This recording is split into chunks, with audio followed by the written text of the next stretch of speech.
আচ্ছা, তো এই পর্যায়ে আজকে আমরা দেখব কিভাবে হোস্টিংয়ের থেকে ওয়ার্ডপ্রেস ওয়েবসাইট ডিলিট করতে হয়।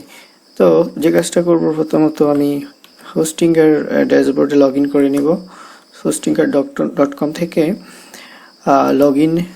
লগ ইন করার পর এখানে ইমেল অ্যাড্রেস এবং পাসওয়ার্ড দিয়ে আপনারা লগ ইন করতে পারেন, অথবা সরাসরি জিমেলের মাধ্যমে লগ ইন করতে পারেন। আচ্ছা, তো আমি আমার জিমেল অ্যাকাউন্ট সিলেক্ট করে দিলাম।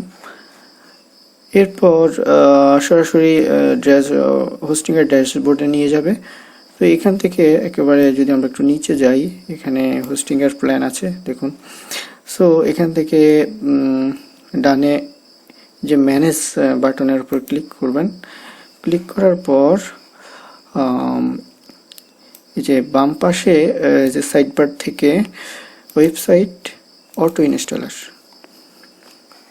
এখানে দেখুন আপনার সবগুলো ওয়েবসাইট এখানে শো করছে।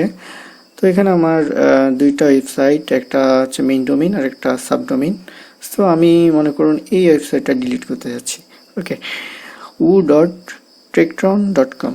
সো এখানে বামে দেখুন 3টা ডট এরকম একটা সাইন আছে। তো আপনি যে কাজটা করবেন, এখানে ক্লিক করুন। ক্লিক করার পর ডিলিট করার পর এখানে একটা পপ আপ মেনু দেখাবে। সো সবগুলো অপশান আমি সিলেক্ট করে সবগুলো আমি ডিলিট করতে যাচ্ছি। তো সবগুলো সিলেক্ট করার পর ডিলিট। সো ওয়ার্ডপ্রেস আপনার ওয়েবসাইটটা ডিলিট হচ্ছে।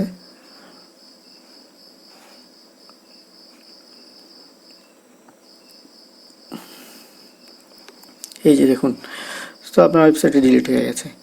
ঠিক আছে, তো এই হচ্ছে আজকে এতটুকুই। পরবর্তীতে আমরা আরও অন্য কোনো বিষয় নিয়ে আসবো। সবাই ভালো থাকবেন, ধন্যবাদ।